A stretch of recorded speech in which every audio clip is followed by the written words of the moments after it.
Bonjour.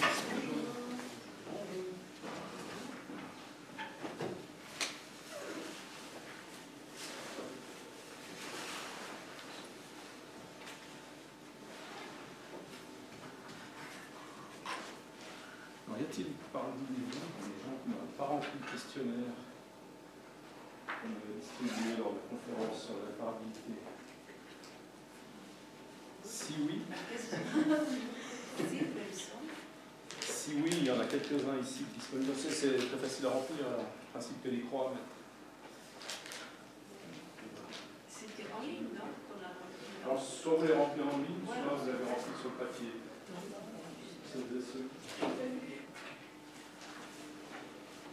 Ah. Si vous pouviez me le rendre dans la séance. Le questionnaire, non, Mini 3. Ah d'accord, obligé de remplir, c'est ça. C'est pour connaître vos besoins en matière de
La dernière fois, je vous avais montré l'accumulateur qui était défectueux donc pour un aspirateur Xiaomi. Vous voulez voir ce que c'est. C'est assez volumineux, puis ça coûte quand même presque une centaine de francs. Donc ça vaut la peine de les recharger. C'est quoi exactement? Je n'ai pas compris. C'était dans le cours précédent, à la fin, je vous avais montré des images d'un accumulateur qu'on avait rechargé au Reader Lab. Donc c'est cette chose dont il s'agit. Pour le... Oui, ça c'est monté à cet élément. Pour l'ouvrir, il a fallu un peu massacrer le boîtier parce que le fait pas le couvert. Et vous avez été obligé de changer, vous avez changé les batteries? Non, non, on les a rechargées. C'est le circuit de charge qui ne marche pas ou ce sont les batteries qui sont faibles? Une fois qu'on les a rechargés individuellement, les éléments, tout fonctionnait. Donc c'est une batterie de charge. Donc c'est le système de charge qui ne marche pas. Je reviens juste sur c'était la fin de la dernière séance. Là. Oui, c'est ça. C'est ça.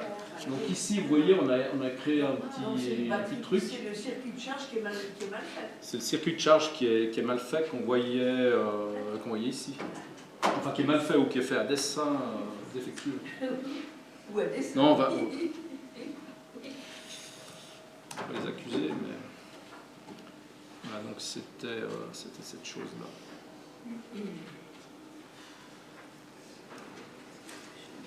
Alors aujourd'hui, deuxième... Pardon?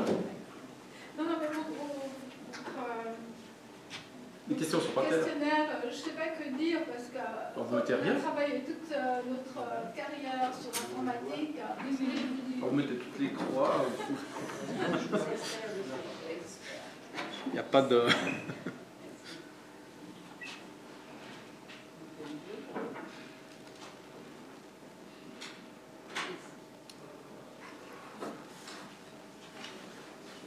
Alors, deuxième séance sur la réparabilité, réparer plutôt que jeter. On va aborder trouver un pro de la réparation, faire de la mise à niveau, de l'upcycling, c'est le terme, paraît-il.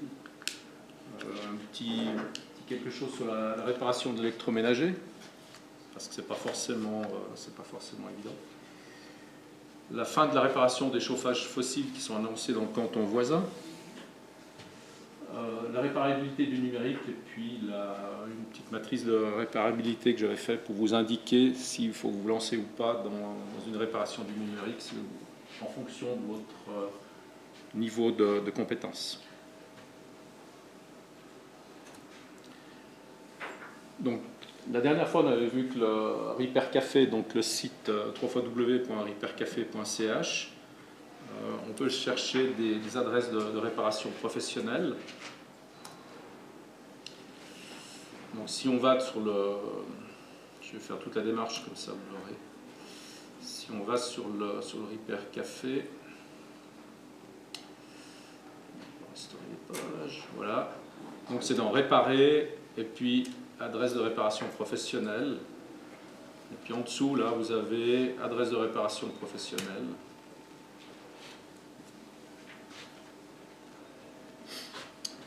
Alors, ça vient.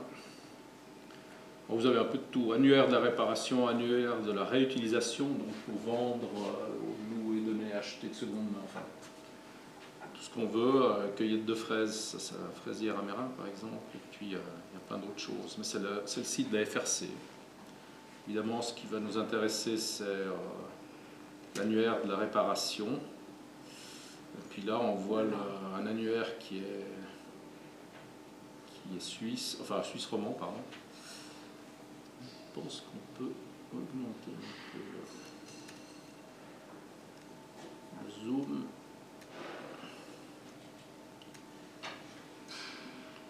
Ici, on va prendre Genève.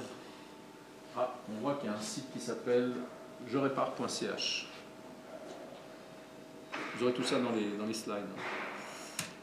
Donc sur jerépare.ch, ge-répare.ch, vous avez le réparer plutôt que jeter. Et puis vous avez par quartier des endroits où on peut trouver des réparateurs. Alors, je crois que la dernière fois, on m'avait indiqué le petit atelier rue de la Faucille, c'est ça. Où est-ce que je suis? Je suis pas...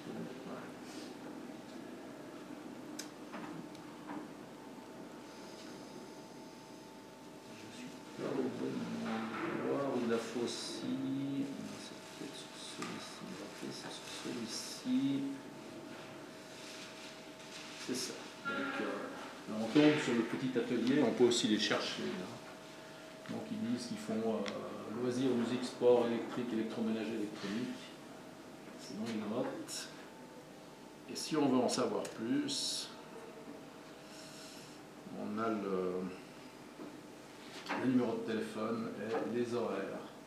Donc lundi, mercredi, vendredi, 14h, 18h30, samedi, premier et dernier du mois, 14h, 18h.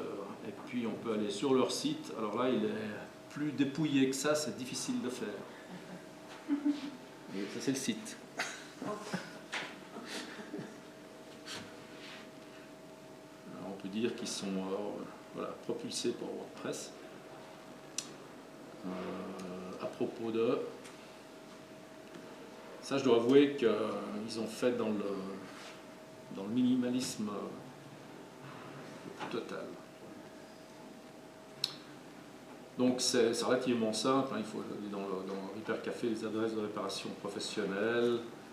Je vous ai fait toute la navigation comme ça, vous l'avez dans les slides, et puis il y a les liens pour aller directement aux pages. Ce qui est intéressant, c'est que vous pouvez directement choisir des catégories.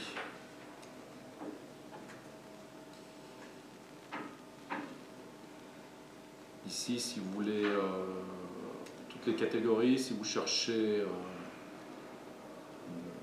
je sais pas, on va dire électronique, ça vous les filtre. Ça aurait moins. Évidemment, pas très habile avec les tactiles. Mais bon, sur Genève, quand même.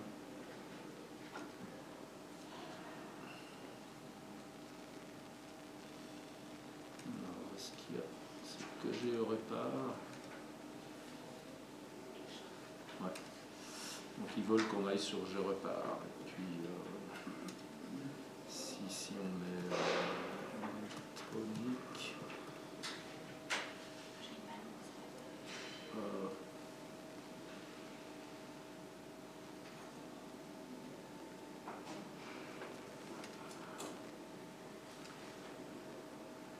Catégorie d'objets, électroménager. Mettons un truc comme fer.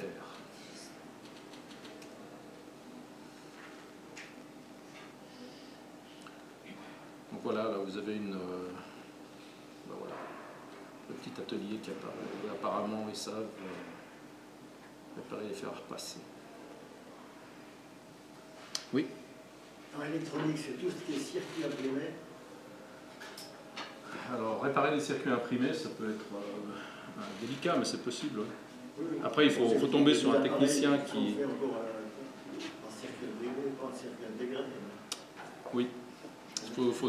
Alors voilà, après, il faut les contacter, puis savoir Oui, leur poser la question. J'ai encore une autre question. Oui. Sur la batterie que vous avez montrée, là, oui. Tous les, puis de plus en plus, l'obsolétage fait que la recherche des batteries est très difficile. Ça vient du circuit imprimé ou ça vient de ce circuit? Je pense que c'est le circuit imprimé qui est relativement... qui s'abîme, qui n'est pas bien fait. Hein. Oui. Alors on ne sait pas si c'est volontaire ou pas. Oui. Donc j'avais là, si je reviens. Donc en fait, plus on s'approchait du connecteur, plus c'était chargé, plus on s'éloignait, moins c'était chargé. Alors que théoriquement, le circuit devait faire en sorte que la charge soit partout la même. Alors ici, on voit, il y a encore 4,06 volts. Là, on descend à 3,77, 3,49, 3,40. Donc vraiment, et on peut, alors j'ai mis que 4 éléments, j'ai encore les éléments intermédiaires, mais ça décroît vraiment linéairement. Enfin pas vraiment linéairement, mais presque. Donc il y a un problème sur le circuit ici qui est quand même relativement sophistiqué. Hein. C'est carrément incompréhensible. Bon, Pas l'obsolétage, c'est peut-être une mauvaise conception. Peut-être. Toujours est-il qu'on peut y remédier en chargeant individuellement les éléments, mais c'est fait pour ne pas être vraiment possible.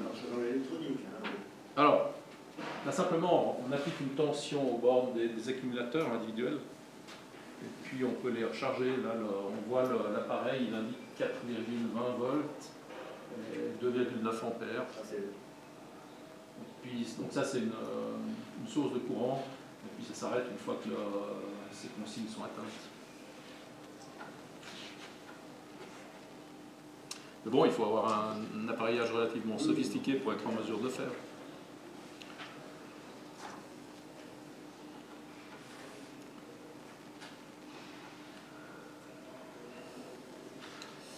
Alors, le propos du jour. Donc je répare.ch. Normalement, vous devriez trouver votre bonheur à Genève. Sur le site je répare.ch. Le répertoire de la réparation à Genève. Voilà, avec le site. Le petit atelier, c'est atelierpop.ch. Atelier populaire, je pense. Pas sûr. Alors maintenant, tout le monde n'est pas capable de faire les réparations ou les aménagements désirés par eux-mêmes. Donc il y a des services de bricolage. Un site qui s'appelle yoogeo.ch, yujo.ch /bricolage. Ah.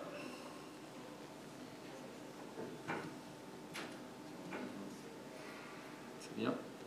Oui, c'est parce qu'ils ont mis des photos qui défilent, donc c'est assez gros à charger. Donc vous voyez, ça va de rénovation de sol, électricité, rénovation des murs, plomberie, électroménager, réparation, donc là ils ne sont pas spécifiques, serrurerie, isolation, ameublement, pose et fixation. Et puis on a fait le tour. Donc ce qu'ils nous disent, c'est que voilà, bon, alors, les gens qui viennent chez vous sont notés, apparemment c'est des assez bonnes notes, 4,9 sur 5. Ils ont déjà réalisé plus d'1 million de travaux. Alors là ils disent, donc c'est ameublement, pose et fixation, rénovation des murs, des sols, enfin, toutes les choses qu'on n'est pas forcément capable de faire soi-même, soit par manque d'outils, soit par manque de compétences ou d'envie. Et puis là, vous avez vous choisir les personnes qui ont les prix de l'heure. Donc ça, je dois avouer que... Oui, au prix, je ne sais pas. Il y en a qui sont à 32 francs de l'heure, il y en a qui sont à 26. Alors il y en a qui ont 671 avis, là, avec 4,94, ça va être pas mal. Oui. Enfin là, vous avez le voilà, chantier propre, résultat impeccable, organisé, méthodique. Voilà, donc ça ne s'arrête pas là. Hein, Mais j'ai comme une question. Oui. Qui nous dit que ces personnes ont un métier? Je les explique là. Alors, il y a beaucoup de gens qui ont des métiers, et il y a des mauvais et des bons dans tous les métiers. Tout à fait, tout à fait. Voilà. Donc, ces personnes-là, effectivement, rien ne garantit. En revanche, si vous avez, si le site n'est pas trompeur, là, on voit 671 avis avec 4,94, 10 ans d'expérience grâce au boulot de déménageur en valeur. Voilà. Voilà, donc on peut penser qu'il est capable de faire des choses. Mais il n'est pas bon marché, il a 40 francs de l'heure. Après... La tête du client. S'il paye ses charges sociales. Les charges sociales quand on est indépendant, c'est un concept... c'est un concept... Oui, comment ça se passe par rapport? Les femmes de ménage, c'est compliqué à les déclarer. Là, on n'a pas besoin de déclarer quand Alors, je crois qu'il y a un système de chèques là, qui permet d'inclure des charges sociales, en tout cas dans le pays d'à côté. Je ne sais pas ici comment ça se passe. Non, ici, ça s'appelle du travail au noir. Je sais pas, aucune idée. Ça, il faut leur poser la question. On peut décompter avec la commune. Vous allez à la commune, vous avez une déclaration facilitée. D'accord, oui. Vous dites que vous faites par exemple 4 000 francs de chiffre d'affaires, et puis vous n'avez pas besoin de statut d'indépendant. Vous dites 4 000, la commune va transmettre au centre de décompte ABS et va vous envoyer après la facture pour les cotisations. 9,8%. D'accord, ben voilà la réponse. nous, c'est pas le problème. Eux, ils sont indépendants ou ils dépendent de Feuillot, et c'est eux qui se chargent de tout les charges. C'est lui. C'est lui qui doit aller à la commune. Oui, tout à fait. Tout à fait. Parce qu'il a un contrôle. Et on lui demande, mais de quelles choses vous vivez? Et puis il dit, mais moi je fais des bricolages à gauche à droite, et je ne déclare pas l'AVS, c'est pas les impôts, ils vont certainement commencer à me taxer.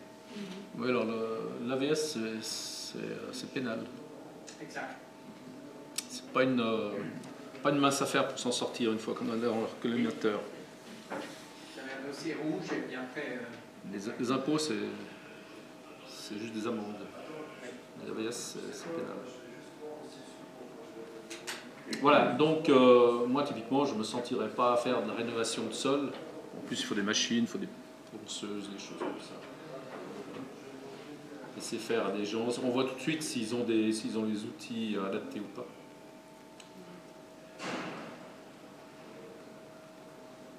Et puis vous pouvez aussi demander qu'ils vous fassent des factures. S'ils font des factures, ça veut dire qu'ils font une déclaration derrière. Si vous disent « Ah, mais je prends que 28 à la place de 32 francs de l'heure s'il n'y a pas de facture ben là, vous pouvez vous dire qu'il y a anguille sous roche. » Mais, voilà une adresse où vous pouvez trouver des bricoleurs. Oui, là je reviens sur un peu tout ce qu'ils font. Ouais, ils coupent pas ils tombent pas votre gazon. Mais je pense que... Mais ça, c'est pas du bricolage, du jardinage. Ça dépend s'il faut poser de l'arrosage automatique et ce genre de choses, ça peut.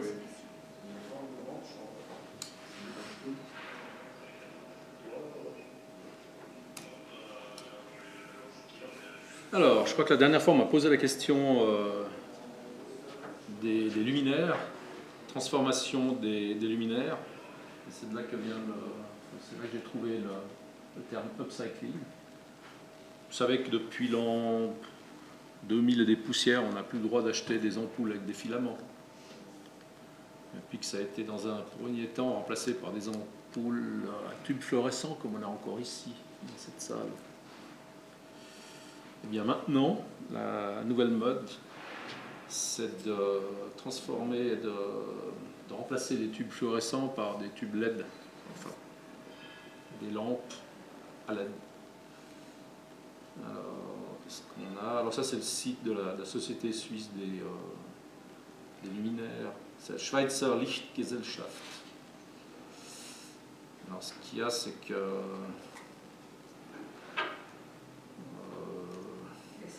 c'est vraiment intéressant, plutôt que d'acheter un œuf. J'ai eu le personne qui a parlé avec monsieur la semaine passée. Oui. J'ai eu à M-Casa un offre spéciale il y a 5 ans pour de changer une halogène contre le LED, une lampadaire. Je l'ai acheté pour 99,90 avec aussi coopération avec le SCG. C'est valé 250, j'ai acheté pour 99. Okay? 5 ans plus tard, ça ne marche plus. Alors je vais vers la lampe, je l'ai fait, je peux voir remplacer l'ampoule. Pas possible. Je vais à l'Impact, il me dit, mais madame, c'est pas possible. Vous devez jeter cette lampe. Je dis, c'est pas possible.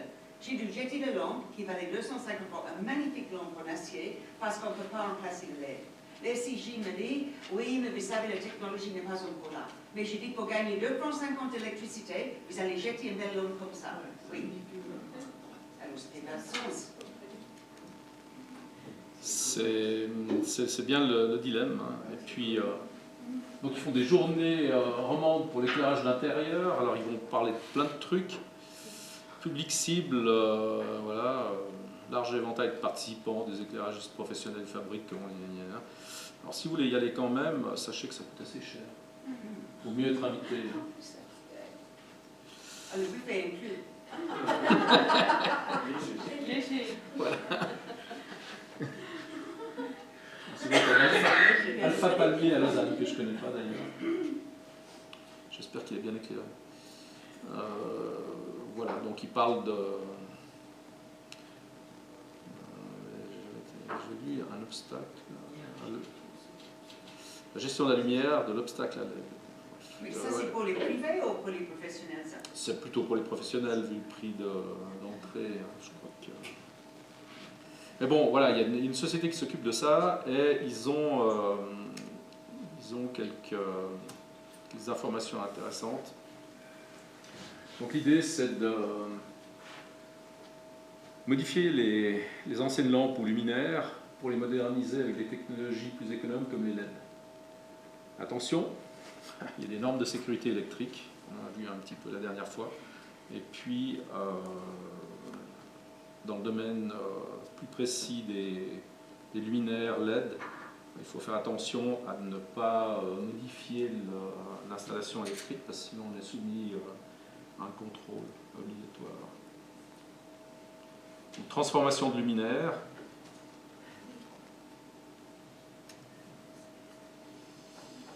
Alors, il y a une page qui est bien faite. Alors, vous avez une marche à suivre, matériel type conforme, est-ce que je peux faire la modification sans outil, responsabilité engagée, je suis un professionnel, que dois-je faire? Alors pour l'éclairage, c'est adapté aux normes, parce qu'en plus des normes d'éclairage, vous ne pouvez pas remplacer un éclairage d'un type par un autre. Adapter le flux lumineux, la couleur ou la quantité de lumière est-elle satisfaisante? L'éblouissement des appareils est-il satisfaisant?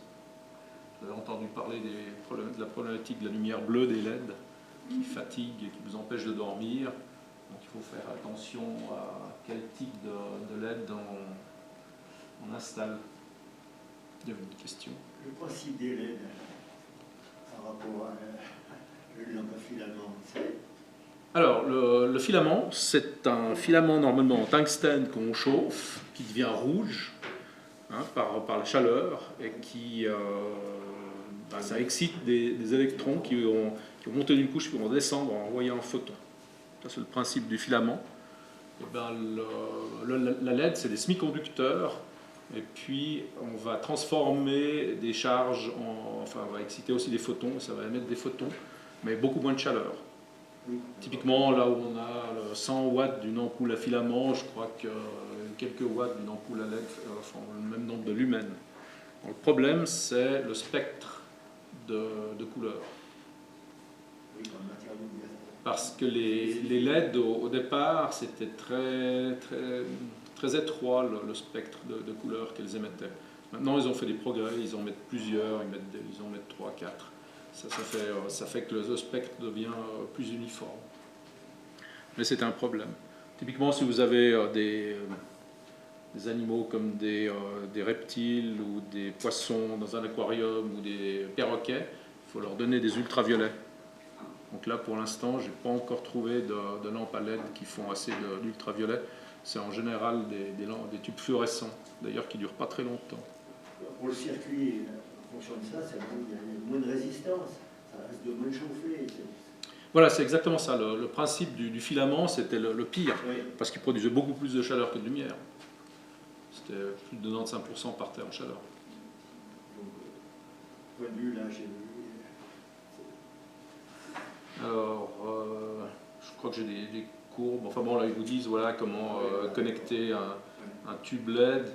Vous avez toutes ces informations, et puis là, vous avez un tableau de responsabilité qui est responsable de quoi, les marches à suivre, bref. Voilà, là, vous avez un tube fluo, c'est 360 degrés, un tube LED, c'est 140 à 200 degrés l'irradiation. Donc, en général, on n'a pas besoin d'éclairer le plafond, donc, quoique des fois on veut. On gagne un petit peu sur tous les plans avec À la luminosité, oui. la lumière dans un tube, comme on a ici au plafond, elle va dans 360 degrés. Alors que la LED, c'est en général des choses assez plates avec une lentille dessus. Donc on arrive rarement à dépasser les 200 degrés. À moins que vous en mettiez plusieurs sur un cylindre ou sur une sphère. En montage. Oui. Il y a plus de sécurité à remplacer une lampe à filament par une LED, point de vue vieux circuit, disons. Alors, l'ampoule à filament, elle tenait entre... Alors une très bonne, c'était quelques milliers d'heures.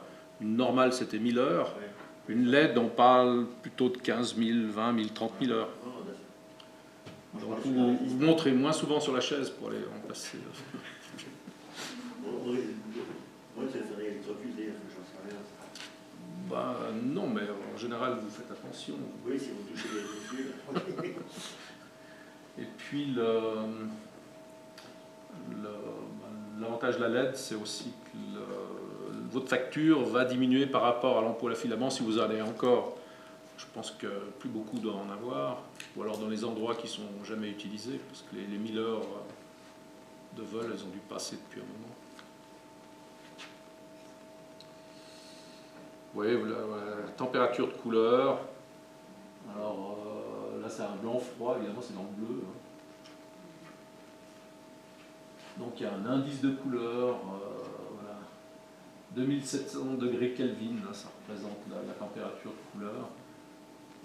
C'est lumière chaude post-halogène, 3000 Kelvin blanc neutre, 4000 Kelvin blanc froid, couramment utilisé sur les lieux de travail. Si on vend des LED 4000 Kelvin, ça ne va pas être sympa pour le salon. Pardon? C'est quoi les Kelvin comme unité? Alors c'est une unité de température. C'est des degrés, mais c'est des degrés. Kelvin. Oui, des degrés Kelvin. Donc 0 Kelvin, c'est rien ne bouge, c'est moins 273, quelque chose degrés centigrades. On mesure la chaleur de la couleur en degrés Kelvin. Et plus c'est bas, plus ça tend vers le rouge.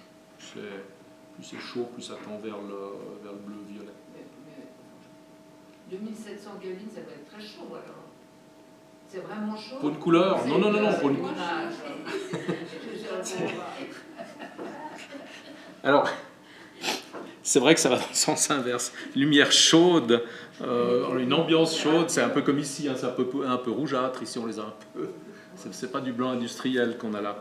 Lumière froide, effectivement, c'est plus chaud en degrés Kelvin. Je ne m'étais pas rendu compte de l'inversion. Plus la température est chaude, plus l'énergie est élevée, et le bleu est plus énergétique que le rouge. Mais donc là, vous avez beaucoup de luminaires maintenant où on ne peut plus changer l'ampoule en fait. Le luminaire et l'ampoule. Ça ne devrait pas exister. Ça devrait être interdit à la vente. Chez Philips, c'est le cas par exemple pour les lampes de chambre de bain ou de WC en fait, avec un miroir. L'ampoule, elle fait partie intégrante du luminaire, elle ne peut pas se changer. Alors, normalement, enfin, je ne vois pas par quel procédé de construction ils font ça, mais si vous le dites, ça doit être difficile à changer. Mais effectivement, vu la durée de vie des sources LED, je pense qu'ils font le pari qu'au bout de 30 ans, les gens en ont marre. Donc, je ne sais pas, dans une salle de bain, la lampe reste allée, enfin, sur le miroir, autour du miroir, elle reste allumée quoi, 1 heure par jour. 30 000 heures, 30 ans. Les gens ont déjà cassé le miroir avant. Je ne peux pas répondre, mais...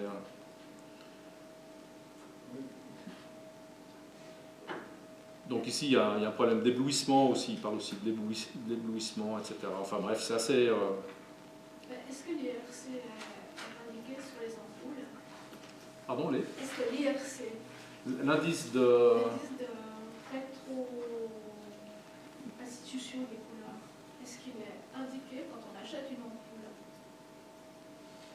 Comme par exemple la température. Normalement, moi je l'ai vu hein, sur les... si on va, je sais pas, Galaxus, et puis ampoule LED, lumière LED ampoule, produit, j'espère qu'il y a des produits. Ouais, effectivement, c'est pas les moins chers les Philips là.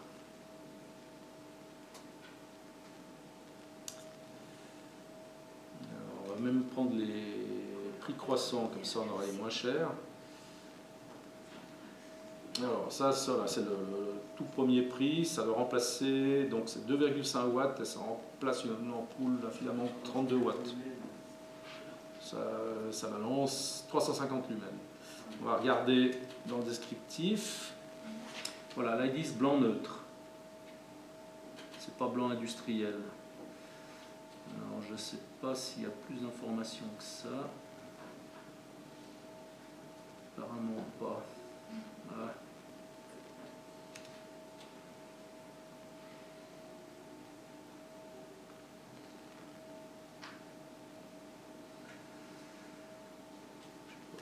Celle-ci. Donc 13 watts à la place de 100, donc là votre facture baisse quand même notablement. 1521 lumens. Information sur le produit. Température. 2700 K, donc c'est du chaud. C'est une couleur chaude. Et une température basse. Vous m'aurez compris. Qu'est-ce qu'on a d'autre? Voilà, durée de vie 30 000 ans. Voilà, IRC, plus de 80, indice de rendu des couleurs. Donc ça se trouve quand même. Alors c'est pas forcé que ça soit, quand vous allez en magasin, ils n'ont peut-être pas la place de mettre cette fiche sous l'ampoule, mais vous devez la trouver sur la boîte quelque part, dans la boîte. Le cycle de fonctionnement, c'est le nombre de... Parce qu'avant les ampoules, elles étaient plus impactées par le nombre de fois où on les allumait et les éteignait. Ben, ça doit être ça. Oui, c'est aussi le cas pour les LED. Parce qu'à chaque fois, vous passez d'un potentiel 0 à un potentiel quelques... Je ne sais pas en fait en combien ils sont. Ils ne disent pas le voltage. Quand on applique un voltage, ça veut dire que c'est comme si on prenait une masse, puis qu'on la montait à un certain niveau. On monte le potentiel. Donc à chaque fois, ça use un petit peu. Mais moi, je n'ai pas encore remplacé une de mes ampoules LED. Moi, dans ma salle de bain, elles sont dans un cache, et là, je les remplace. Mais là, le problème, c'est l'humidité dans les salles de bain. Comme pour le monsieur. Ah oui, c'est sûr, oui, la résistance. Il peut y avoir de la corrosion qui est effectivement due au passage d'un courant électrique en milieu humide. Vous entendez parler du chanteur, il est mort dans une salle. Oui. Et c'était pas avec des lampes. Parce qu'il a changé une lampe. Le problème de réparation, c'est que ça soit... Voilà. Qu'il y ait une hygrométrie. Toujours est-il que donc la lampe, qu'est-ce qu'elle vaut là, 3,95 francs. Et puis avant la lampe, je pense la 100 watts, ça devait coûter 1 franc un filament. D'accord? Donc on peut se dire, de toute façon on ne peut plus les trouver, hein, les ampoules à filament, ni même les ampoules fluorescentes, je crois qu'ils vont plus des LED maintenant. On va voir, j'ai un tableau après qui en parle. Donc là, ça fait quoi? C'est 2,95 francs à économiser sur 30 000 heures de fonctionnement. Faisons le calcul. Oui. Parce que si... Donc, sur 30 000 heures de fonctionnement, et puis on était à 13 watts contre 100. Donc on a 87 watts. D'accord, 100 moins 13, 87. On multiplie ça par 30 000.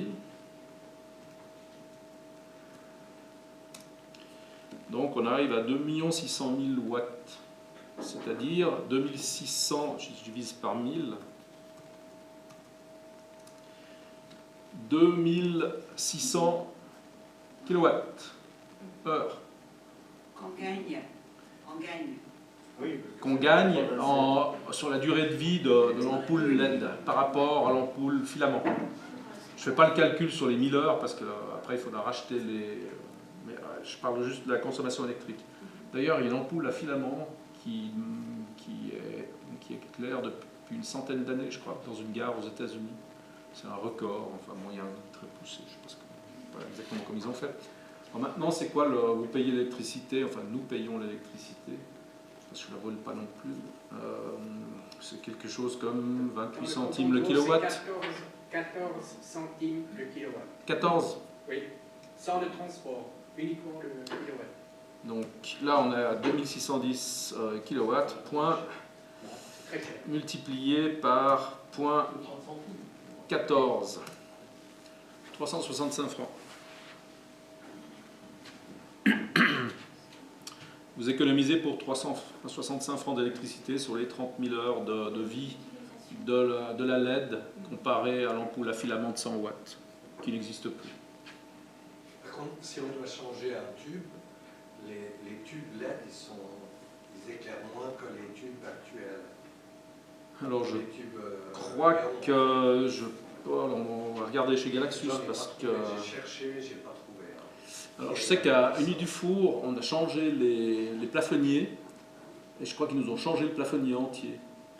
Donc ils n'ont pas remplacé les tubes. Mais Monsieur Marty avait fait une étude, mais ça fait 5-6 ans déjà.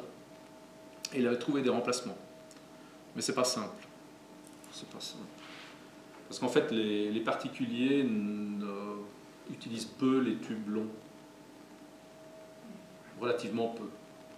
Donc il n'y a pas un gros marché pour les particuliers, c'est réservé plus aux professionnels. Mais voyons un peu ça. Alors, si je prends bande LED, oui, pour aussi utiliser des bandes LED, les coller sous les meubles, comme ça chauffe très peu, vous risquez pas de mettre le feu. On peut revenir dans la puissance, là, c'est marqué 13 watts et après 100. 100, c'est l'équivalent avec lampe à filament. Les équivalents, ils sont... Oui, je suis d'accord avec vous. Oui. Alors, ils n'osent pas trop tricher quand même. Ils sont optimistes.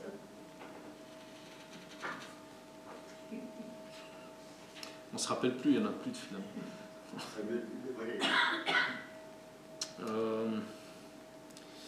Ici, qu'est-ce qu'on avait? Il y a un lampadaire, lampe de table.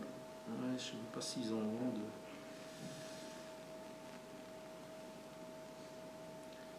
Si je prends applique extérieur ou appliqué plafonnier, c'est ça. J'espère qu'ils ne vont pas vendre le tout. Ouais, ils vendent le tout. Ouais, ils vendent le tout. Si on cherche simplement remplacement tube fluo par LED.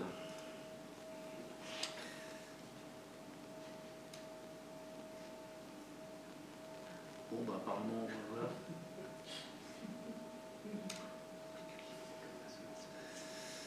Donc là, il y a quelque chose. Alors normalement, vous n'avez plus besoin du ballast avec les tubes LED.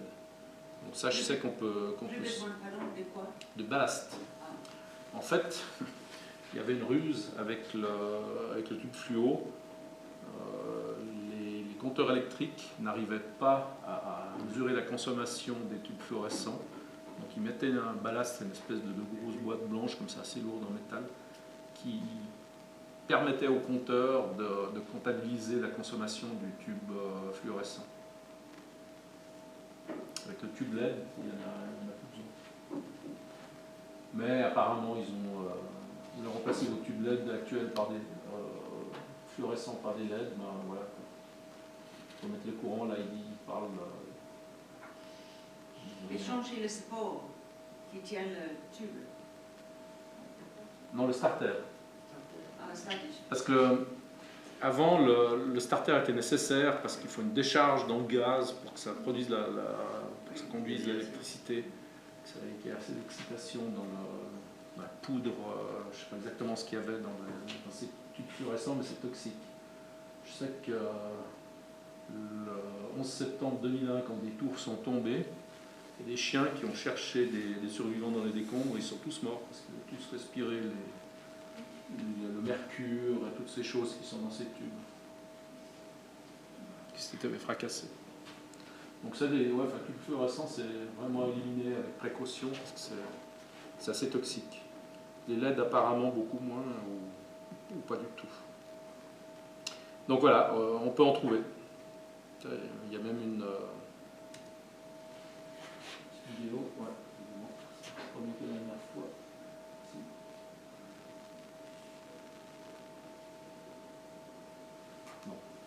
trop long. On va pas attendre.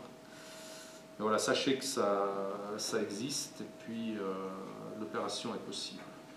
Alors là, évidemment, je pense que dans les tubes fluorescents, en général, on ne les utilise pas. Enfin, on les utilise dans les garages. Les particuliers les utilisent plutôt dans les garages, dans les caves, etc. Il vaut mieux mettre du blanc industriel que des couleurs chaudes.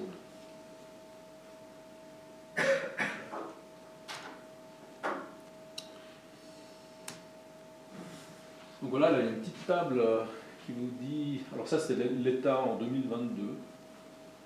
Donc qui vous dit jusqu'à quand les lampes fluorescentes compactes étaient...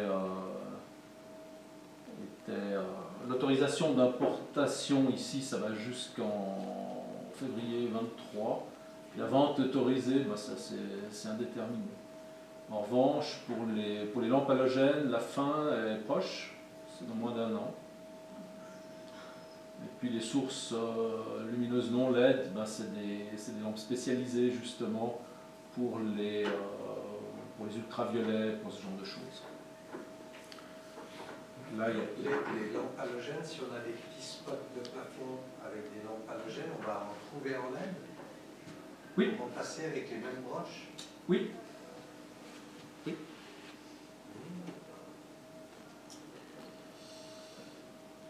Oui. Donc de nouveau, Google est votre ami. Il ne faut pas essayer. Remplacement.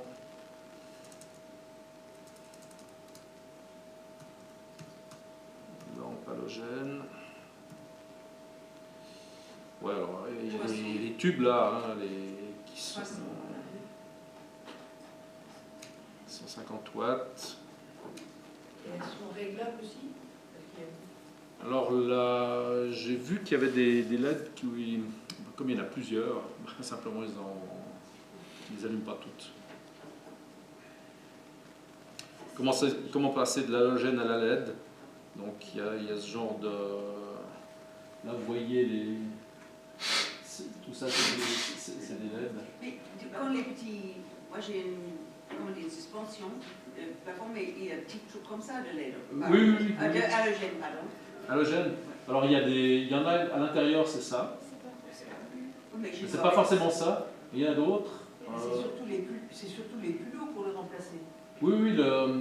Alors ça c'est les culots fins. Ici on a une espèce de baïonnette qui est assez fréquente. Mais vous, ce que vous vouliez, c'était la LED avec les... Je l'ai vu aussi. C'est comme ça, mais c'est pas l'ampoule.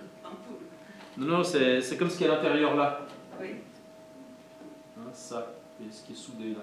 Donc ça, les filaments ont été remplacés par les halogènes, qui étaient permis encore pendant un moment. Et puis, après, il y a aussi des tubes fluo qui étaient enroulés. Alors, j'ai rencontré un problème bizarre avec les nouvelles ampoules qui ont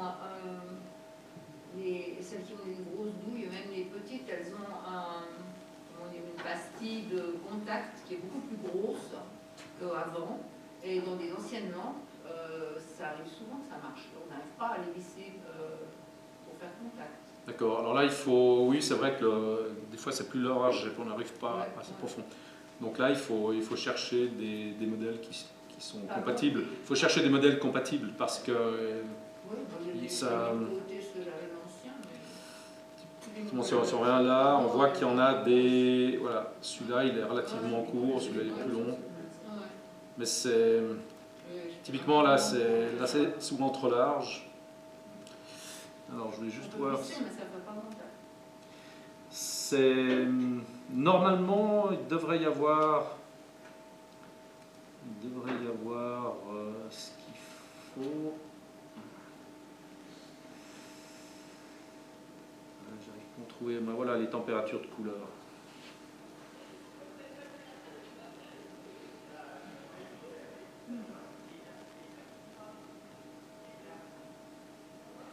Les halogènes, ça a une durée de vie très très longue. Alors ça dépend, hein. Les lampes halogènes, c'est ce qu'on trouve dans les phares de voiture, c'est pas si long que ça. Depuis très longtemps, on a des phares halogènes. Pour les lampadaires réglables. Oui, parce que Puis ça sent mauvais quand les mouches, les papillons de nuit se font brûler dessus. Vous parlez des luminaires là qu'on oriente vers le plafond. Voilà, vous avez aussi...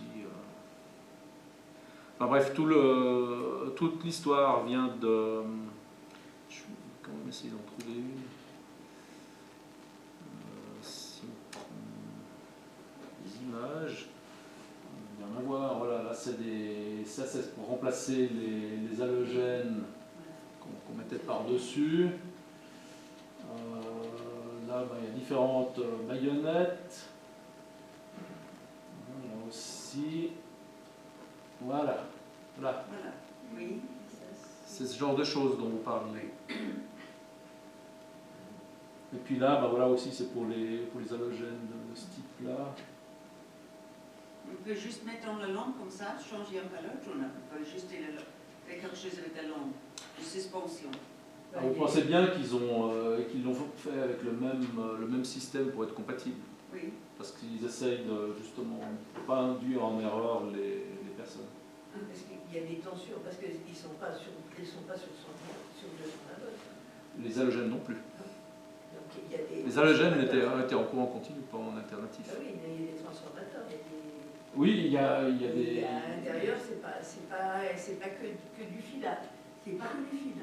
Non, c'est pas que du fil. Mais ça, c'était déjà le cas pour tous les halogènes. C'est l'espèce de câble qu'on mettait au plafond, quand c'est bon, c'était déjà du 12 ou 24 volts. Donc voilà, vous voyez qu'il y a, à mon avis, on doit pouvoir trouver à peu près, madeinchina.com, c'est tout à fait intéressant. J'ai un ami physicien qui dit engineered to fail. Bon, voilà, oui. En Suisse, les douilles sont normalisées. Puisque douilles, enfin, il y a deux diamètres, je sais pas. Alors, il y a celle-ci, là, la grosse, et puis il y a l'autre, la plus fine. Il y a que ces deux-là, plus les douilles. Après, il y a les... Mais c'est tout ce qui est tout ce qui a été normalisé, tout le reste, c'est tout ce qui était LED et halogène, c'était... C'est une norme européenne, je ne sais pas si c'est une norme. Une norme, alors je ne sais pas si les constructeurs se sont mis d'accord. Les tensions ne sont pas les mêmes, c'est pas du 200 Oui. volts. C'est pas Oui, les douilles sont...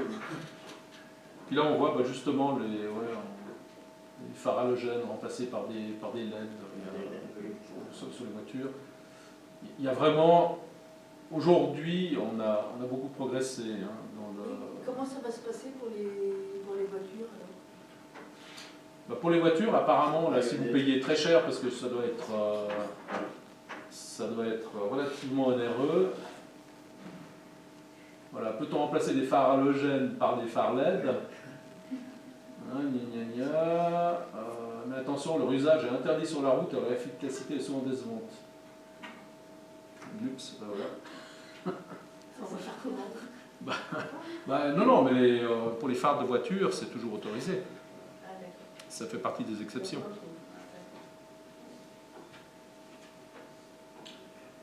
Oui, parce qu'en fait, c'est des sources qui sont très bleues. Alors, c'est quoi en France? Avant 235 €, c'est standard. Ce qui est très drôle, c'est que sur les vélos, on met des lampes à LED. Puis il y en a certaines qui éblouissent vraiment si on les achète en Chine pour quelques poignées de francs. Et apparemment, c'est interdit parce que il y a trop de lumière bleue dedans, on risque de rendre aveugle les gens, bref. Tout n'est pas si simple. Tout n'est pas si simple. Donc voilà, même ces lampes-là, on peut les remplacer, les tubes fluo, ces choses-là, alors peut-être que ça existe en LED, certainement aussi. Les lampes fluo compactes. Excusez-moi, comme c'est des interdictions des sources limitées, ça veut dire qu'on n'est plus autorisé à utiliser chez soi? Si, bien sûr. Importation autorisée jusqu'au, et puis là c'est vente autorisée jusqu'au. Okay. Donc là c'est indéfini, et puis là c'est fini au mois d'août l'année prochaine. Et l'utilisation, c'est... L'utilisation, oui, bien sûr. Si vous avez un stock de 1000 lampes à filament, vous aurez assez. Peut-être les vendre sur eBay à des tarifs intéressants pour les gens qui en cherchent. Donc au niveau de l'upcycling, voilà, je souhaite installer un kit ou tube LED dans un luminaire existant, il faut se poser les questions suivantes. Matériel est-il conforme? Est-ce que je peux faire la modification sans outil? Je modifie, et puis sinon, ben, voilà, professionnel. Et puis s'il n'est pas conforme, ben, c'est interdit. Alors, je vous laisserai prendre connaissance du fascicule dont le lien est là. Et puis vous avez toute la chose ici. Donc voilà, les tubes fluo, les flux, ce qu'on dit pour un diamètre de 26, pour un diamètre de 16, le nombre de lumens que ça donne, bref, plein d'informations dont on n'a pas vraiment besoin pour nous, mais qui sont quand même là.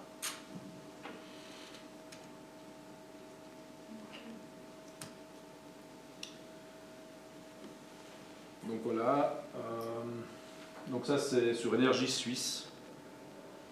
Ils disent qu'il faut passer les lampes fluo sur du LED. Donc même les tubes T8, T5, c'est possible. En fait, ça a commencé en 2012, je ne me souviens plus exactement. Donc ce qu'ils disent, qui est assez intéressant, c'est ce tableau. Donc ça, c'est ancien éclairage, avec des tubes fluorescents, pas avec des lampes à filament. Hein. Donc le passage au LED, ça nous fait économiser 50%. Donc si vous voulez qu'on fasse le calcul, de toute façon ça... Régulation intelligente. Voilà, ça je m'y attendais à la question, parce que moi aussi je me suis posé la question, c'est quoi la régulation intelligente? Cette régulation avec détecteur de présence, capteur de lumière naturelle et temporisation courte et l'extinction. Régulation intelligente, ça veut dire que vous baladez dans un couloir, tout est éteint, il y a une LED qui s'allume, et puis préventivement, on va allumer les suivantes en calculant votre vitesse, en faisant des choses comme ça. On va allumer et éteindre sans qu'il y ait besoin de détecteur de présence, parce que le détecteur de présence, il mange de l'électricité quand même. Et donc voilà les plafonniers à tube fluo, et puis après vous avez des plafonniers avec des LED, alors il y a beaucoup plus de LED. Par exemple, dans une ordre, moi j'ai une ordre et j'ai des petites lampes halogènes dedans. Oui. Je vais pouvoir mettre des LED juste comme ça, ou non? Alors, si vous trouvez le bon modèle qui s'insère, oui. Normalement, c'est prévu pour. Okay. Parce que, justement, il y a des gens qui ont travaillé pour faire ça. Donc, même comparé aux tubes fluo qui sont tout le temps allumés, je ne sais pas, dans le parking, dans des parkings, etc. Enfin, H24, avec une régulation intelligente, ils disent qu'on va diminuer d'un facteur 10 la consommation. Alors, il y a un lien, passer au LED. Qu'est-ce que j'ai vu? Ah oui, c'est un PDF. Alors, enregistré.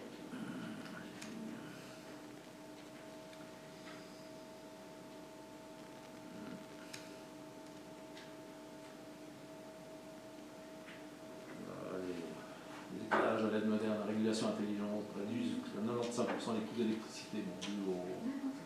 Voilà, vous avez réussi au passage au LED, vous avez tout, voilà, je suis pris là. Et puis donc on peut remplacer ce genre de choses, plus des filaments parce qu'il n'y en a plus depuis un moment. Alors, faire appel à un spécialiste état des lieux, blablabla, vous pouvez, si c'est juste votre lampe de la salle de bain, vous économisez le spécialiste. Et je crois qu'il y a un autre truc qui était bien, kit de transformation. Remplacement des ampoules LED de même construction. Donc il y a des LED d'ancienne génération, vous pouvez les remplacer par des nouvelles générations qui sont plus efficaces ou d'une autre température de couleur. C'est vrai qu'au début elles avaient tendance à être très bleues. Et puis voilà les solutions qu'ils vous offrent. Des exemples de... Donc je vous laisserai lire le... Là, ils donnent des prix en francs suisses par mètre carré. Je ne sais pas si c'est par année. Des coûts typiques. Et puis, vous pouvez même louer un éclairage. là, il y a la régulation intelligente. Alors oui, c'est aussi connecté avec Bluetooth ou Wi-Fi, et puis vous pouvez régler votre éclairage sans mettre un variateur mécanique. Donc réglage via Bluetooth. Il ne demande aucun câble supplémentaire. Les câbles compatibles Bluetooth peuvent être facilement mises en réseau en groupe. Elles se régulent. Voilà, là, l'allemand fédéral a été mal traduit, hein, parce qu'on voit que c'est le Leuchtturm 5 Umrüstung auf der LED. Hein. Elle se régulationne facilement avec l'application. Bref. Le SIP est en allemand, en haut. Oui, c'est ça. Donc là, on ne s'étonne pas de la traduction de l'allemand en français fédéral.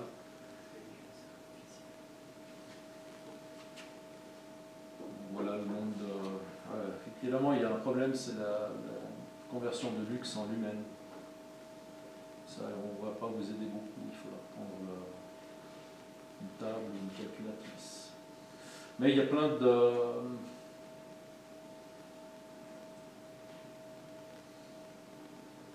Et puis aussi l'éclairage intelligent, c'est qu'ils font l'appoint avec la lumière naturelle qui arrive. Donc ils mesurent, je sais pas, c'est un nuage qui passe, pouf, la puissance des LED va augmenter. Alors que si le soleil est clair, ben, ça va diminuer. L'équipement de régulation, le détectage et tout ça est compris dans le culot de la lampe, enfin...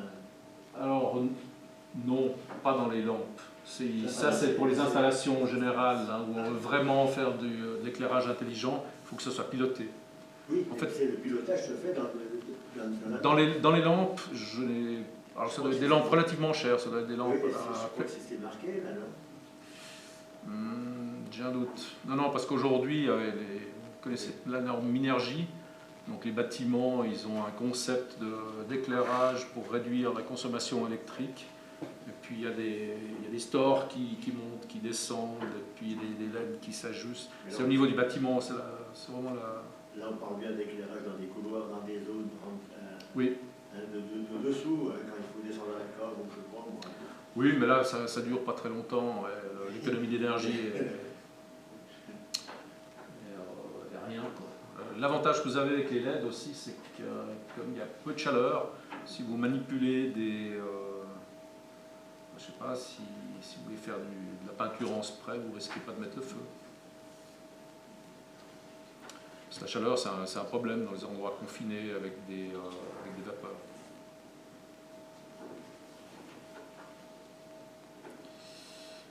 Voilà, donc c'est plutôt éclairage existant, avec régulation conventionnelle, avec régulation intelligente. Donc là, il parle de moins de 94%. On va bientôt arriver à 100% avec les 7 erreurs les plus onéreuses lors du remplacement. Ne pas analyser les exigences, faire des économies sur la régulation. Puis une régulation intelligente, vous avez un potentiel d'économie supplémentaire sur les coûts de l'électricité.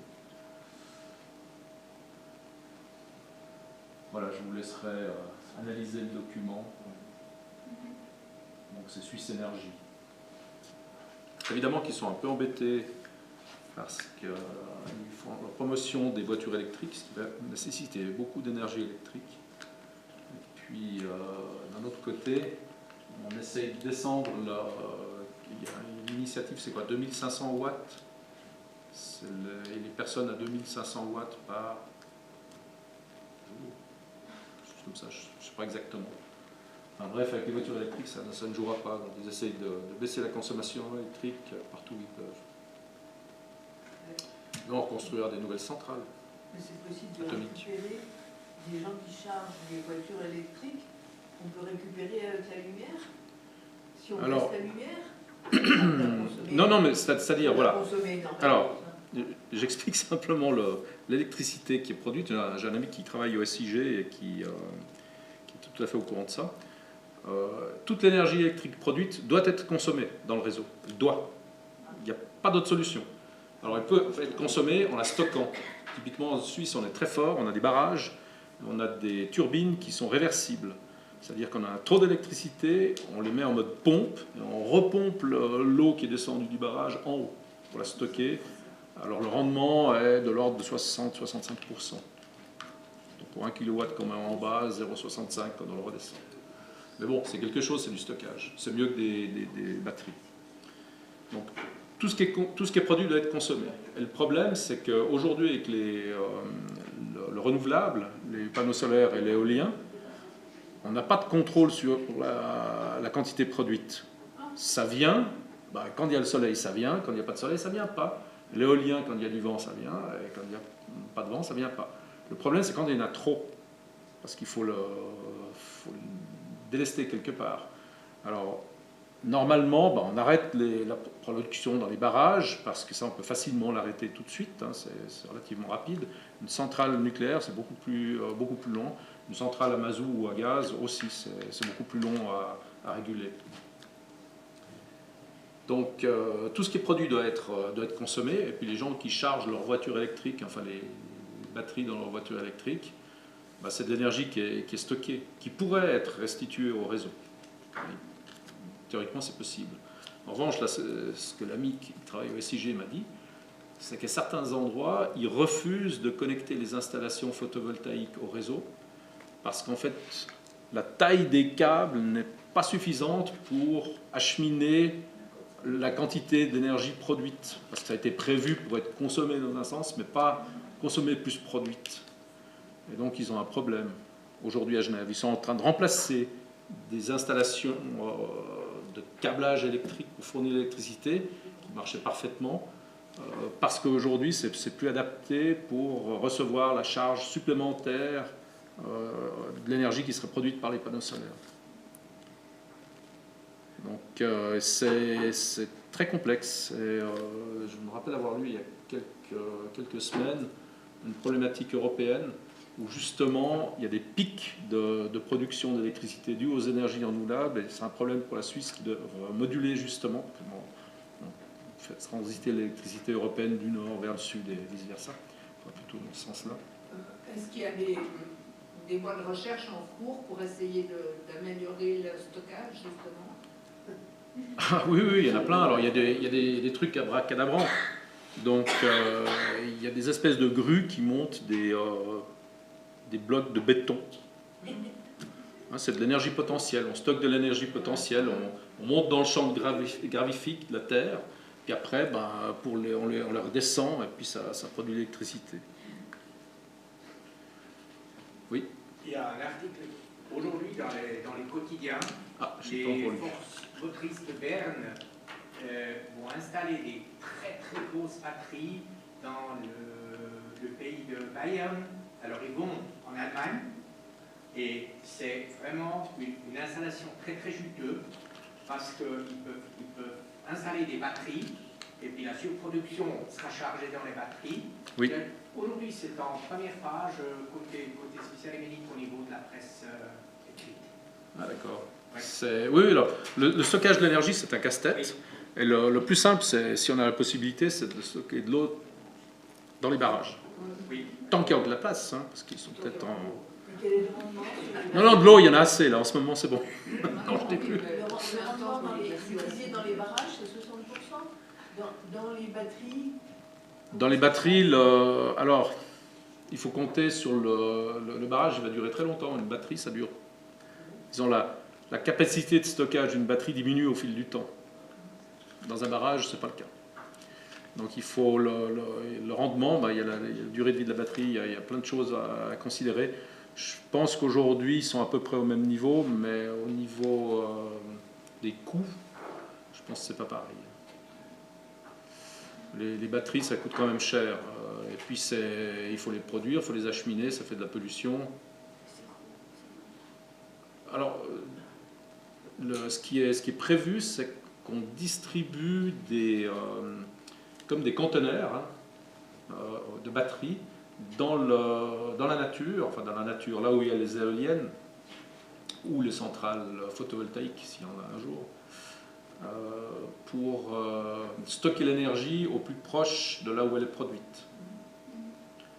De telle manière à ce qu'on n'ait pas les pertes dans les câbles. je sais pas, dans les très grands pays comme la Russie ou le Canada, ils ont des lignes à haute tension qui vont jusqu'à 1 million de volts.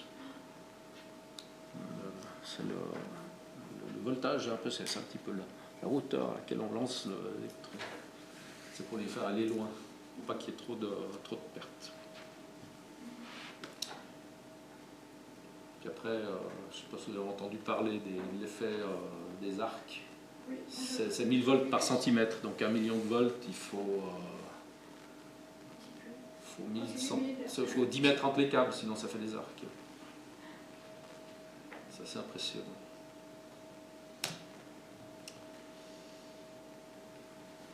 Donc voilà, là je parle de la régulation d'éclairage intelligente. Donc c'est la régulation de la lumière naturelle par le variateur de la lumière. Hein, donc il rajoute ce qu'il faut ou il enlève, mais juste ce qu'il faut en plus. Détecteur de mouvement, détecteur de présence. Et puis régulation en S1, pilote de lumière avec la personne à travers la pièce. C'est-à-dire si on se déplace dans la pièce, ben, il va allumer plus d'un côté que de l'autre.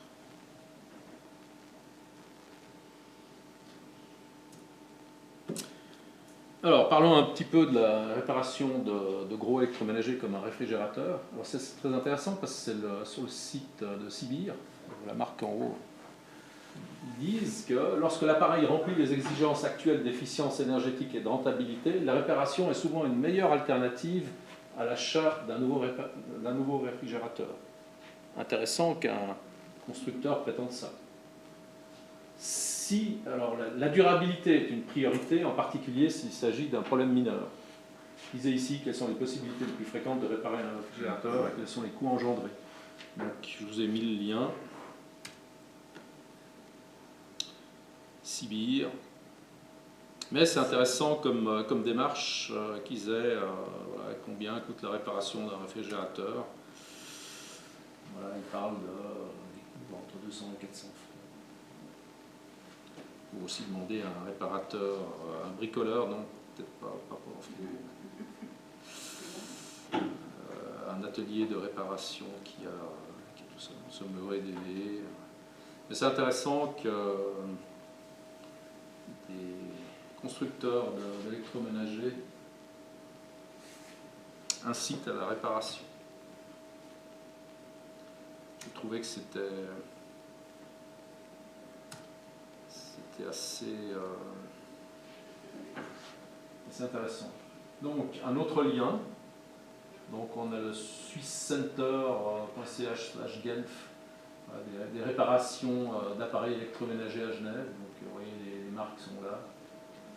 Alors, eux, évidemment, c'est dans la fourchette qu'on a citée avant, les prix. Voilà. Contactez-nous, voilà ce qui répare. Machine à laver, vaisselle, frigo, congèle, four, etc. etc.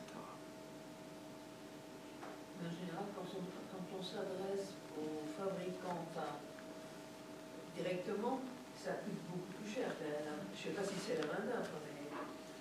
Au service après-vente, vous dites? Beaucoup plus cher que si on trouve un petit réparateur. Oui, mais est-ce que vous aimeriez faire ça? Moi, j'ai pas confiance. Une partie de faux Zoug, qui a 14 ans, il commence à donner des messages qui ne sont pas dit, voilà, il fallait téléphoner à l'entreprise. Monsieur est venu, et puis finalement, c'est coûté 350 francs, je crois. Et 80 francs de placement et tout ça aussi. Mais je ne pensais pas aller un petit bricoleur pour un faux Zoug. Si la machine a 15 ans, qu'elle est amortie, vous pouvez y aller chez le petit bricoleur. On passera aux pertes et profits si elle ne marche plus après. Après, l'avantage de passer par des réparateurs comme ça qui ont pignon sur rue, c'est que vous avez une garantie sur les réparations.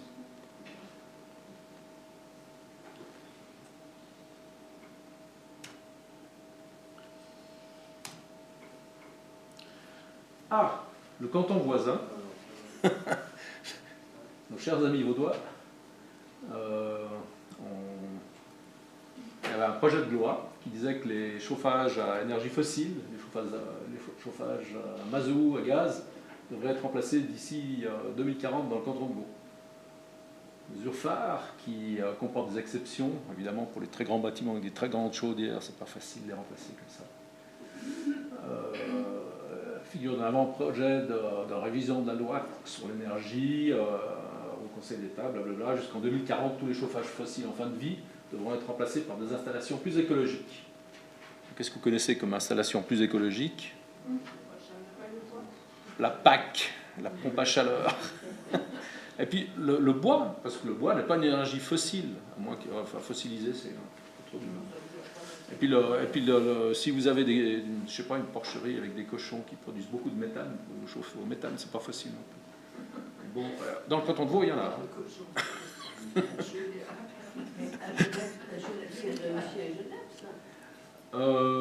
Alors, j'ai pas trouvé de référence à Genève. À Genève, ils ont, je sais pas si c'est dans la loi.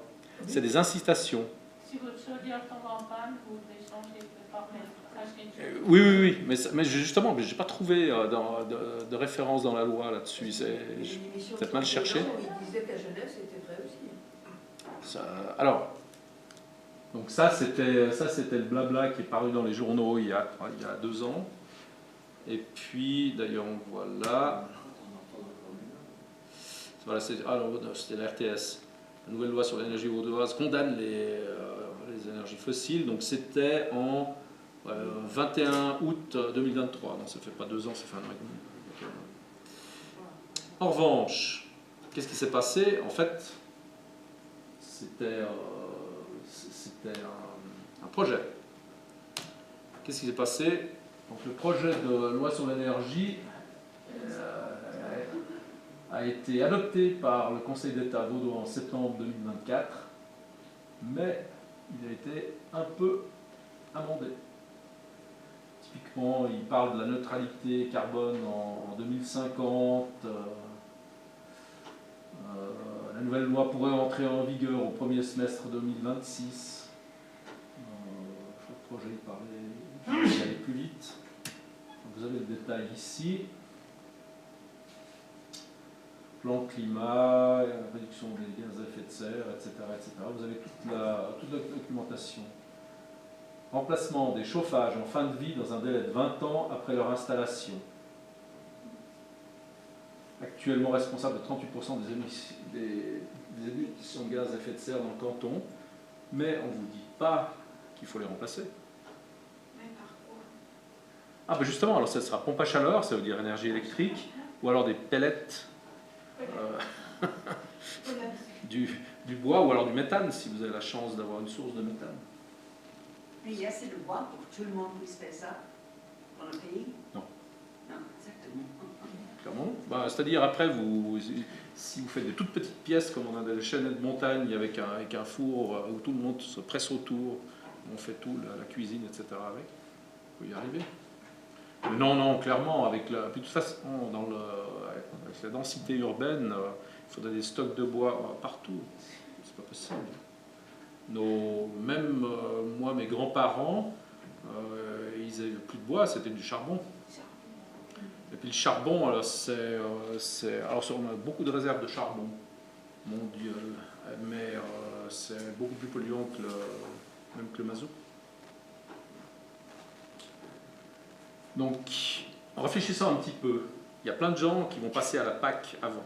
Donc, ils vont démonter leur installation gaz ou mazout. Et en fait, ça va vous garantir l'accès pour les gens qui vont recycler les pièces qui sont encore fonctionnelles de ce chauffage. Ça va vous garantir des pièces pour vos chauffages pendant encore des années. À moins que l'État interdise la réutilisation des pièces encore fonctionnelles, ce qui va contre la réparabilité. Bon. Tout ça, c'est de la politique. Apparemment, Genève, il disait que il y avait la loi qui passait aussi. Et qu'il y avait des problèmes parce que dans les villes, les pompes à chaleur, ça fait un boucan épouvantable. Et que les gens sur les immeubles, les gens en face, ils en profitent, tout le monde en profite. Et qu'ils se demandaient s'ils avaient le droit et comment ça allait se passer. Et voilà, c'est pour ça qu'il y a quelques années, on a fait des forages. Ah non, ils ont fait des relevés sismiques pour savoir où on pouvait faire de la géothermie. Donc pour l'instant, il n'y a pas eu d'effet. Je pense que la géothermie est une bonne option. Il y a les projets Genilac. Le Genilac, alors ça c'est plutôt pour refroidir. Non, pas seulement. Ouais, pas seulement, mais Mais le pompe à chaleur et la géothermie est différent. alors la géothermie c'est de la chaleur. Le Genilac ça peut être du froid et de la chaleur. Le pompe à chaleur et la chose dans la géothermie, c'est lié, c'est ça? Oui, c'est une pompe à chaleur. Voilà, c'est juste qu'il prend la chaleur dans la Alors, terre, il le prend dans l'air. La pompe à chaleur, il faut voir ça comme un frigo à l'envers. À l'envers, je veux dire. On a tous des bons chaleur à la maison. Donc, c'est pour ça que aussi les gens aiment bien la PAC, parce qu'en réalité, comme les climatisations sont interdites à Genève, on installe une pompe à chaleur et il peut être réversible. Très bonne clim aussi. Il paraît que ça fait un boucan épouvantable, de moins en moins. Alors plus le ventilateur est gros, moins ça fait de bruit. C'est pour toutes les sources qu'on a à disposition. Voilà, si vous avez une piscine, une grande piscine, puis vous avez besoin d'une pompe à chaleur pour la chauffer, là ça va faire du bruit. Si c'est juste un... Des bonnes pompes à chaleur et des mauvaises pompes à chaleur. Oui, bah bien sûr, les pompes à chaleur ça existe depuis longtemps. On vend tout, Mais dans toutes ces lois, sur les projets de loi sur l'énergie, ils parlent de cette transition. Je ne sais pas si j'ai mis un lien. Voilà, diminuer, ça j'en suis déjà au numérique. L'isolation des bâtiments, l'isolation des greniers, des toits à Genève, ils sont où? J'étais pendant plus de 30 ans dans le bâtiment du Nid du Four. Donc, vous connaissez l'histoire du Nid du Four. C'était le palais où il y avait les élections et les votations. Il a pris feu dans les années 60. J'étais encore trop petit, je ne m'en souviens pas. Et il a été remplacé par le cube de béton du Nid du Four. Alors, à l'origine, ça aurait dû être un cube de verdure. Je ne sais pas si vous avez remarqué, les fenêtres sont décalées, il y a un angle. Et puis devant, il y avait de quoi mettre des plantes comme ça, tombantes ou grimpantes. Donc ça aurait dû être un cube de verdure. Seulement, quand ils ont construit le bâtiment, ils sont arrivés à la limite des 100 millions, qui était la limite pour passer en référendum ou votation supplémentaire. Et puis ils ont dit, ben non, on ne met pas la verdure, parce que là, on n'a plus l'argent pour mettre les conduites d'eau et alimenter les petits bacs qui auraient fait la verdure. Et ce bâtiment, c'est une passoire énergétique. Parce qu'il a la plus longue portée de béton précontraint de Suisse, il est classé, on ne peut pas le détruire.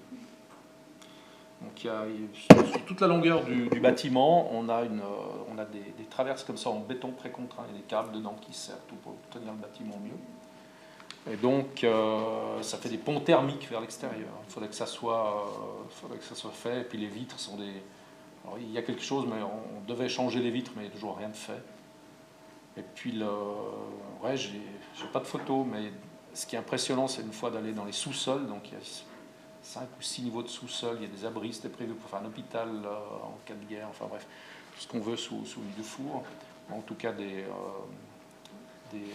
abris anti-atomiques. Et il y a des pièces qui sont, je sais pas, il y a des citernes à mazout et on ne peut pas les sortir parce qu'elles ont été mises en place quand ils ont construit le bâtiment par-dessus. C'est aussi long que la salle ici, et c'est des immenses citernes cylindriques. Je vois des dizaines de milliers de litres par citerne. C'est du mazout, ça. Je ne pense pas qu'ils vont pouvoir changer la tête de chauffage du Nid du Four si simplement que ça. On a peut-être une petite chance avec le réchauffement climatique qu'on a plus besoin de chauffer, moi je plaisante.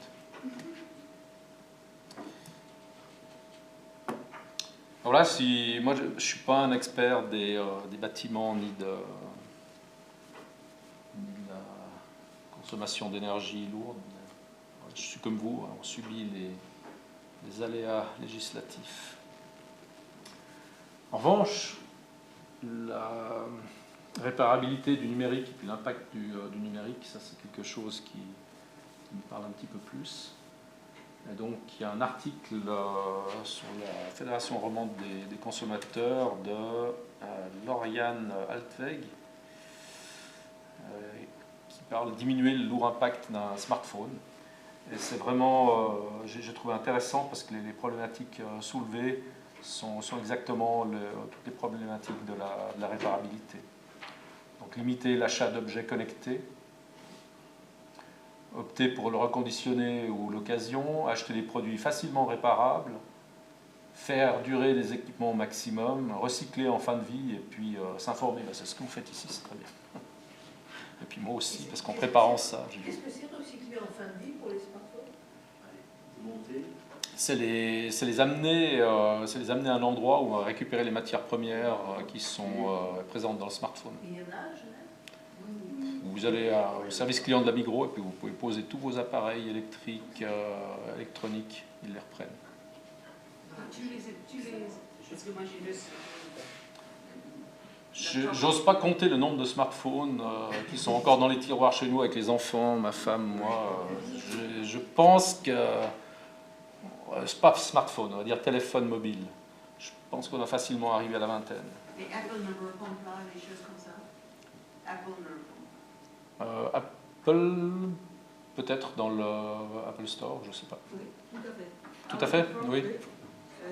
Mais souvent d'ailleurs, ils vous font un prix, si vous le ramenez, ils vous un prix, ils vous font une réduction.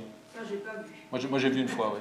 Bon, effectivement, j'ai acheté il y a quelques mois un iPhone 13 et c'était d'abord d'occasion, un appareil d'occasion. Oui, oui, reconditionné. Et je pouvais laisser mon ancien qui était 7, de numéro 7, donc c'est assez ancien. Oui. Il a quand même repris.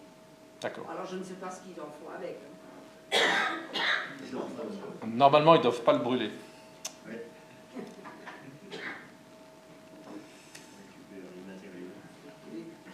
Mais on peut le laisser aussi libre le laptop. Moi j'ai le laptop à compris sur le date de 15 ans. Oui. Alors le problématique avec les smartphones et les laptops, c'est les données qu'on laisse dessus. Si on n'arrive pas à les effacer. Et là, il faut s'assurer que les personnes... Comment on fait ça? C'est mon problème. Normalement, il y a c'est prévu pour passer l'appareil à une nouvelle personne. Et donc, dans cette procédure, il efface les données. Il remet configuration d'usine. Reset to factory configuration. Quelque chose comme ça. Donc voilà, on va limiter le nombre de nouveaux modèles. Alors voilà, aussi ça s'adresse aux fabricants. Limiter le nombre de nouveaux modèles, prolonger la durée d'usage en faisant des mises à jour logicielles adaptées ou bien offrir une meilleure réparabilité. Donc l'indice de réparabilité dont on a parlé la dernière fois revient. Des choses comme ça, vous pensez vraiment que les boîtes elles vont faire ça si on ne les oblige pas? Parce que ça peut diminuer leur profit, non? Alors certaines surfent là-dessus, on va voir. Question de prix. Oui, ça fait diminuer leur profit, absolument. Et puis on va voir, il y a le cas de Huawei et puis le cas de Samsung. On va voir, donc là je reprends simplement ce qui était dans l'article, mais c'est pour tomber sur Huawei. Vous ne connaissez pas Huawei, je pense. Voilà. Bon, newsletter, donc conçu pour vous de manière équitable, et puis voilà, c'est durable, iFixit, et ils prétendent un endroit dont je ne me rappelle plus, mais qu'on peut tout faire avec un tournevis en 15 minutes, qu'on peut remplacer tous les éléments de leur PC, dans leur laptop. Ça dépend de votre dextérité. Et puis là, on voit voilà, les indices de réparabilité sur leur laptop, c'est 9,6, 9,4. Enfin bon, voilà, eux, ils surfent justement sur la réparabilité, la durabilité, ce genre de choses. Donc ça... Mais le problème des iPads que j'ai, il n'y a plus de logiciel, on ne peut pas l'upgrader. Sur les iPads, je ne peux pas vous répondre, mais sur les MacBooks, oui, ça, on peut faire quelque chose. Donc voilà, oui, c'est ça. Donc ils disent, à l'aide d'un simple tournevis, il est possible de remplacer en moins de 15 minutes n'importe lequel des composants des ordinateurs Huawei, à l'exception de la carte mère. Donc le site, ouais, c'est celui-là. Ouais, c'est ça. Exactement. Donc ça, c'est voilà, un exemple qui est à suivre. Je crois que c'est suisse, ouais.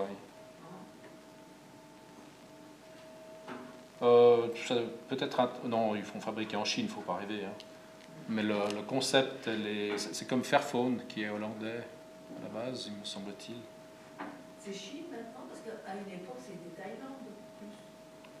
Thaïlande Taïwan. Taïwan, pardon, Taïwan, oui, bah, c'est la Chine. Hein. C'est la Chine.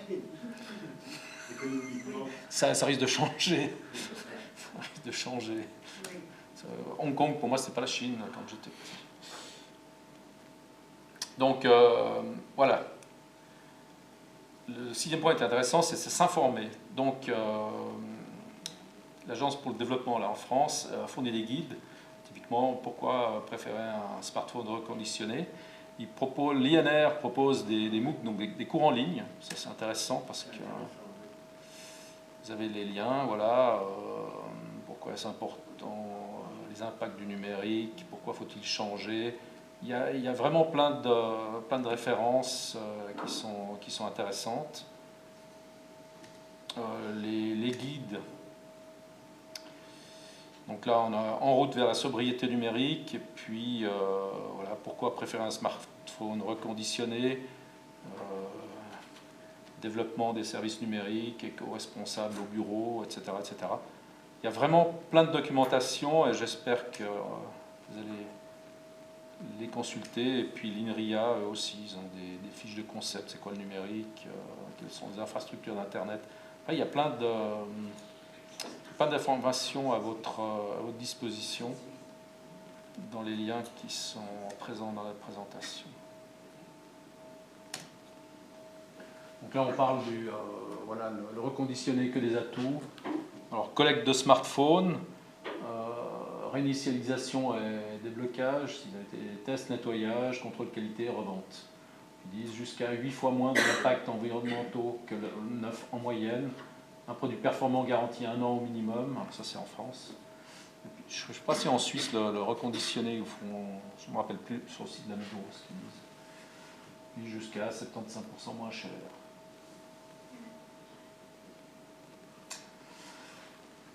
Donc voilà, alors ça peut, à mon avis, ça fait quand même partie de la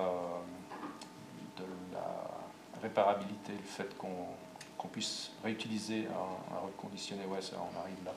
Pourquoi préférer un smartphone de reconditionné, donc télécharger la plaquette. Ah, alors ça c'est l'horreur. Tout n'est pas réparable. Donc ça c'est une bague connectée. C'est la grosse mode en 2024. Vous avez une bague comme ça et puis ça prend votre pouls, les ronflements, enfin plein de trucs. Ça vous dit si vous êtes en forme ou pas.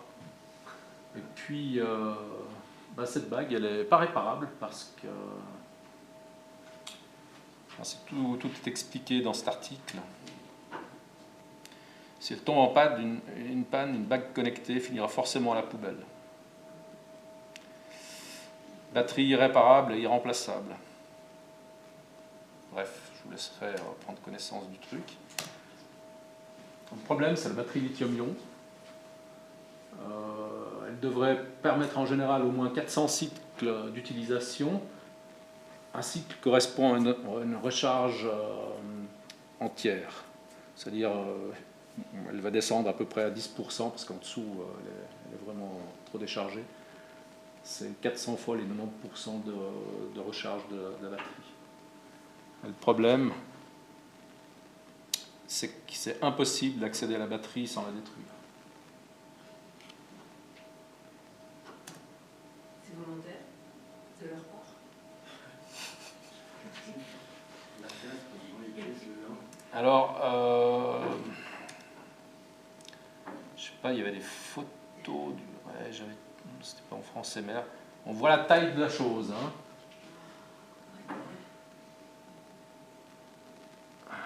C'est beaucoup plus petit qu'une montre connectée. Et ils disent que l'autonomie, c'est de l'ordre entre 5 et 7 jours. En 5 jours, ça ferait 4 fois 400 x 5 jours, ça donnerait 2000 jours. 2000 jours, c'est quoi? C'est 6 ans? Non, un peu moins. Et à l'occurrence, ça fait les mêmes fonctions qu'une montre connectée dans ce petit...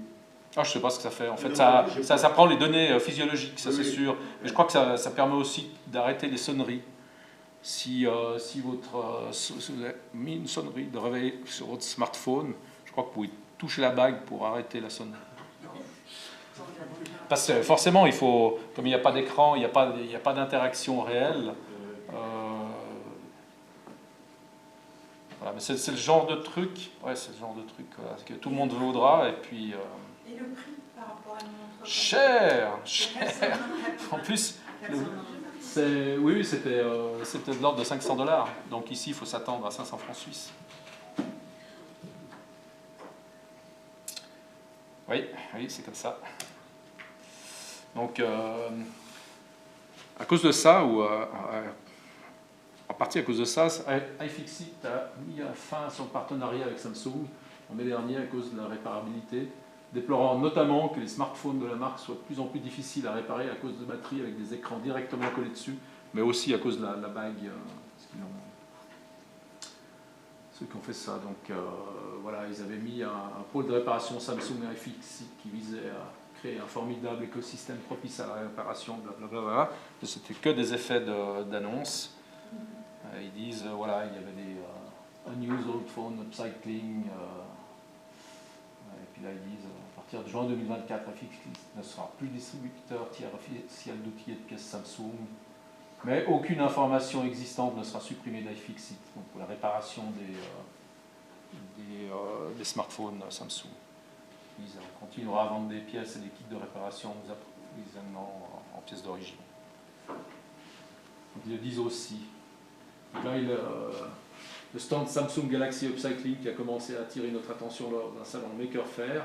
Nous sommes toujours convaincus que recycler les vieux téléphones est une excellente idée et nous ne croyons pas que Samsung y parviendra. Justement, ils veulent du plus fin, du plus difficile. Alors, juste pour terminer, je vois que je suis un peu en retard.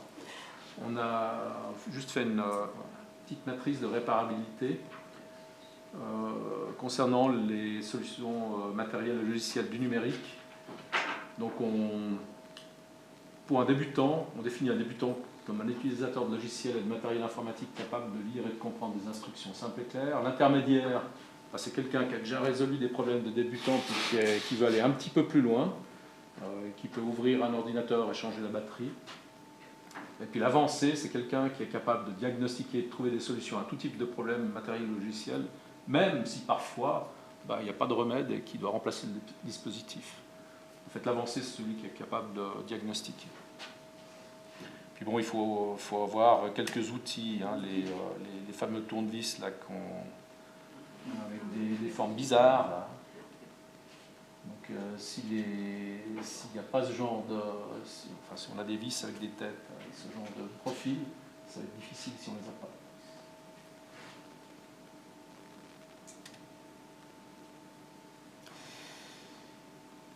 Donc voilà, on a mis un petit peu les problématiques. Typiquement, ajout et remplacement d'une carte graphique, si c'est possible dans une tour, c'est relativement facile. Normalement, un débutant, un intermédiaire, un avancé va y arriver, parce que ça s'en fiche. Après, il faut encore ajouter la partie logicielle, qui est normalement bien faite vu le prix qu'on les paye. Les choses qui sont plus difficiles, c'est typiquement remplacer un disque dur par un SSD. Alors, je vous ai amené, parce que je ne suis pas sûr que tout le monde ait bien en tête ce qu'est un SSD. Ah là là, c'est tombé où?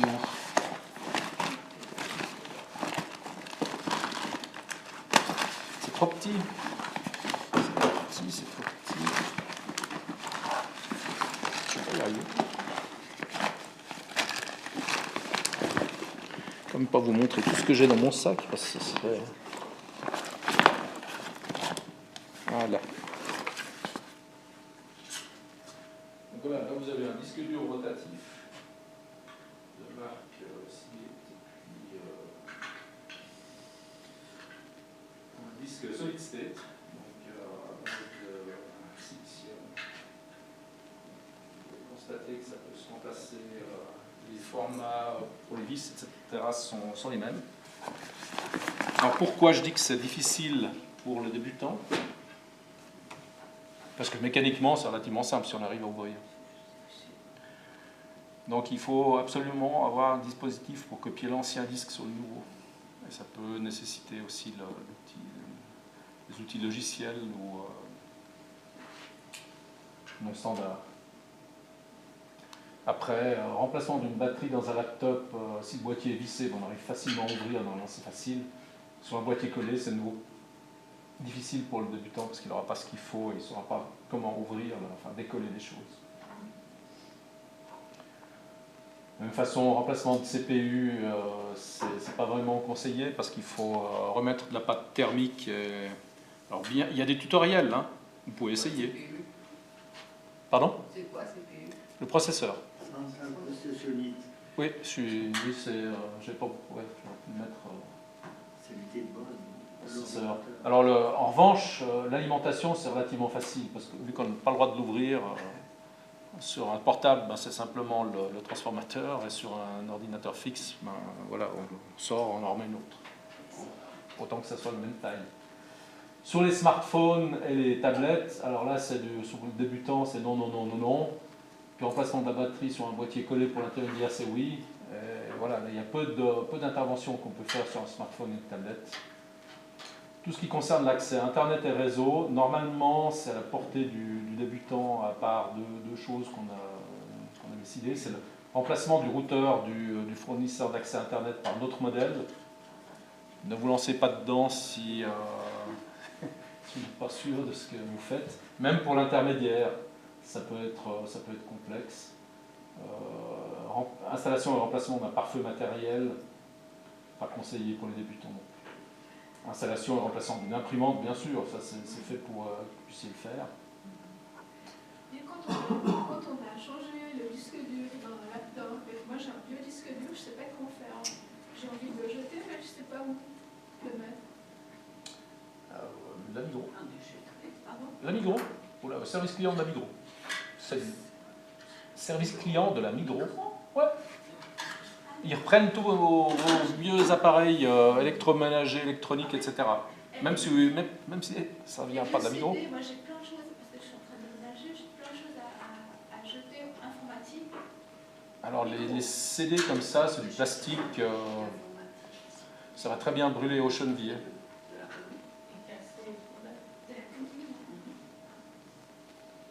Il y a l'électronique, informatique. Oui. En fait, comme on paye la taxe recyclage sur tous les appareils, tous les vendeurs d'électroménager, enfin d'électronique, etc., doivent reprendre ce qu'on leur amène. Et ça doit bien faire 15 ans que ça existe.